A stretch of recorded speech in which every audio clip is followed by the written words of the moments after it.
করেছেন? হ্যাঁ, এটা ভারতীয় জনতা পার্টির একটা ঘোষিত প্রোগ্রাম, যেটা বাংলা জুড়ে যে রেশন দুর্নীতি হচ্ছে তার বিরুদ্ধে প্রতিবাদ। অনেকের নন ডিজিটাল কার্ড আছে, তাদের রেশন দেওয়া হচ্ছে না, তারা অসহায় অবস্থায় আছে, তাদের প্রতি যাতে নজর দেওয়া হয়। সঙ্গে 3 মাসের মানুষ চাল কিনে খেতে পারছে না, বাচ্চার ফুড সংগ্রহ করতে পারছে না। তো সেক্ষেত্রে চাল বা বাচ্চার ফুড কিনবে কী করে, বিদ্যুতের বিল দেবে কী করে? আমরা 3 মাসের বিল যাতে মুকুব হয়, মুখ্যমন্ত্রীর দৃষ্টি আকর্ষণ আমরা করতে চাই। তাই তার প্রতিবাদে আজকে আমরা পঞ্চায়েতের সামনে প্রতীকী অবস্থান বিক্ষোভে অংশ নিয়েছি। কত দিন ছিল আপনার প্রতিবাদে? আমাদের প্রতিবাদে এখানে প্রায় শখানেক অংশ নিয়েছিল, 100-র উপর। 100 এনার সঙ্গে কী কথা হলো? প্রধান সঙ্গে কী কথা হলো? কথা হয়েছে? দেখুন, প্রধানের সঙ্গে কিছু আনুষ্ঠানিকভাবে কোনো কথা হয়নি।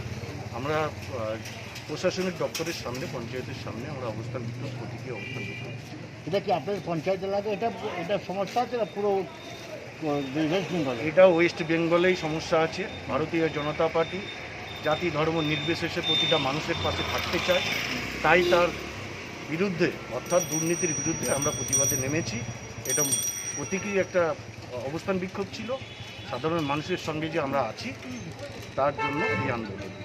আপনি কী পোস্টে আছেন বিজেপি এখানে? আমি বিজেপির জেলার সংখ্যালঘু মোর্চার সভাপতি। हैदर अली कैमरामैन मोहम्मद आफरीदी के साथ।